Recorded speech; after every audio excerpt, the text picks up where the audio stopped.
I'm Joe Catalano with an AM Quincy news update for Thursday, July 25th. An incident involving an MBTA subway train at South Station forced shuttle buses to replace service along an extended stretch of the Red Line last night.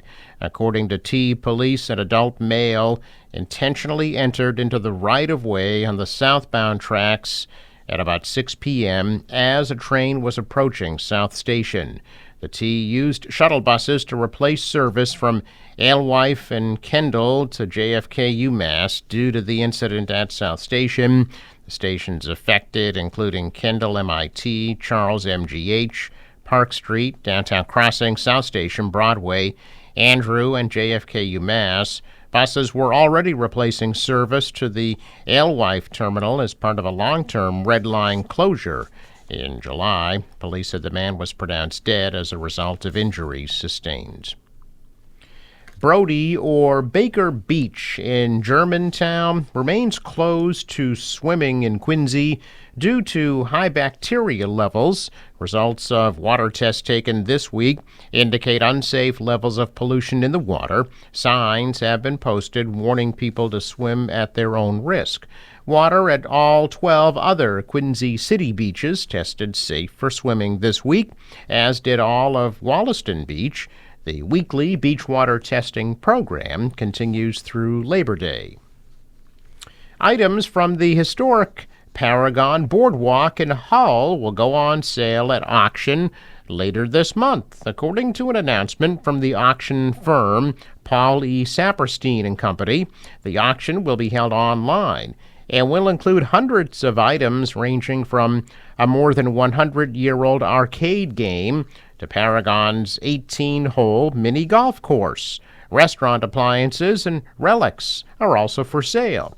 The auction will begin Wednesday, July 31st at 10 a.m. The Paragon Boardwalk and its arcade have been part of the Nantasket Beach area for more than a century, since 1918. Now, though, popular buildings along the boardwalk will be taken down to make way for new condos. While the buildings are coming down, the famous carousel in the area will be staying. Around 200 local veterans with disabilities were treated to a day of fishing and boating off of Howe's Neck in Quincy yesterday afternoon, part of the 66th annual Harvey Saltwater Fishing Club Veterans Fishing Trip. Club President Kevin Gomez says it's a cause close to his heart. More than 100 volunteers came out to support the annual fishing trip at the Quincy Yacht Club, including 20 vessels ranging from lobster to harbor cruise boats. All supplies are donated or paid for through fundraising, including a catered dinner at the end of the event. Veterans and volunteers look forward to the event months in advance. Well, 10 years after an osprey nest was built in the Howe's Neck Marsh in Quincy, it finally has its first residents. This spring, osprey were spotted nesting on top of the 20-foot pole in the marsh, and 2 chicks were hatched. Norman Smith, former director of the Trailside Museum and Massachusetts Audubon, advised residents to place some sticks on top of the pole. The osprey arrived the next day. Quincy resident Karen Walker and neighbors built the nest 10 years ago with a $1,000 grant from the Quincy Community Preservation Committee. The neighbors celebrated this spring when the birds arrived.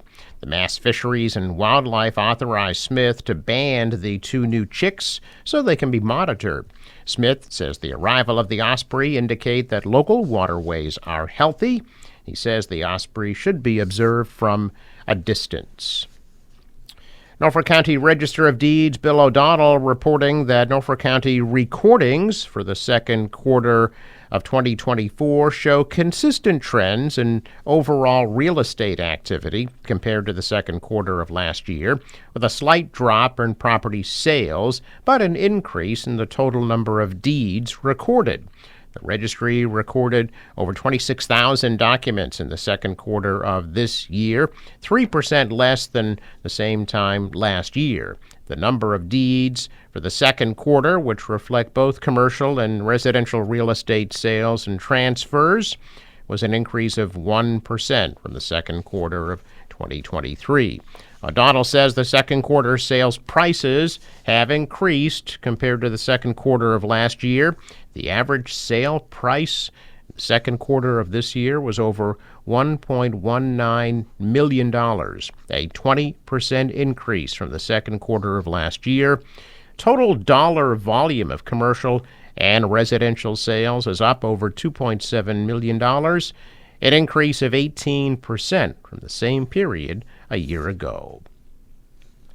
Thousands of nurses at Brigham and Women's Hospital have voted to go on a one-day strike after the unionized force says that they're in a contract stalemate over wages, benefits, and staffing levels. The Massachusetts Nurses Association said votes resulted in 2,507 nurses saying yes to 16 saying no. Threatening to walk off the job is not something Brigham and Women's nurses like Jen DeVincent take lightly, but the 2-decade labor and delivery nurse says that she's ready to picket for one day because she wants to see changes in safety and security at the hospital. After nearly a year and 30 negotiating sessions, the union and the hospital are a deadlock. 4,000 Brigham and Women's nurses are voting to kick off a 24-hour labor strike at the state's second-largest hospital, which could have a significant impact at a time when experts say hospitals in Massachusetts are already strained from shortages. Officials at Mass General Brigham sent a statement saying, in part, we have been negotiating in good faith with the Massachusetts Nurses Association's two bargaining committees at both Brigham and Women's Hospital and Brigham and Women's Faulkner Hospital, with a genuine desire to come to agreement with both committees. Nurses at the Brigham and Women's Faulkner Hospital, represented by the same union, will also be voting to strike today. The union and hospital are set to have another meeting on August 8th, and if that goes nowhere, the union must give the hospital 10 days' notice before going on strike. Massachusetts has the best school districts in the country, according to a new WalletHub survey. The state also took the top spot in the personal finance website's 2023 ranking.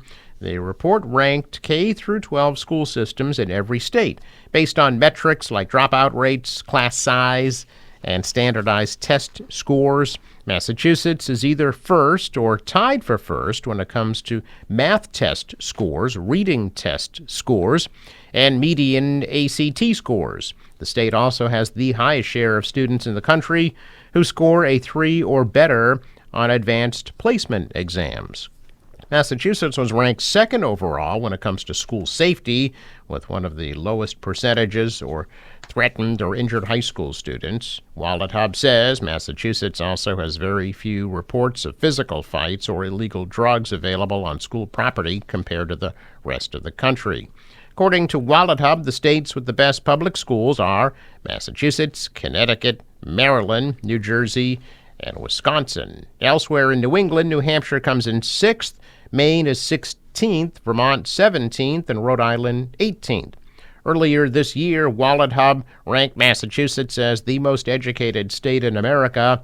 WalletHub puts New Mexico at the bottom of its school system ranking, followed by Oklahoma, Arizona, Alaska, and Louisiana. A check of business news this morning, and stocks took a tumble yesterday. The Dow fell 504 points. The Nasdaq lost 654. The S&P dropped 128. Asian shares dropped this morning, with Tokyo's benchmark losing more than 1,000 points at one point and closing down more than 3% as pessimism set in over a nosedive on Wall Street. The dollar was lower, the euro was flat, oil at $77 a barrel. In sports, Red Sox lost to the Rockies in Colorado 20-7. They're back home tomorrow night for a series with the Yankees beginning at 7:10. Forecast from the National Weather Service. Today, mostly cloudy, warm and humid, high of 84. For tonight, some patchy fog, low 66. Tomorrow, mainly sunny at a high of 84. Sunny 86 on Saturday and sunny 87 on Sunday.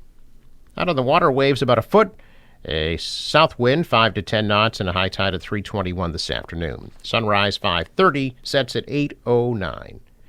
I'm Joe Catalano with an AM Quincy news update for Thursday, July 25th.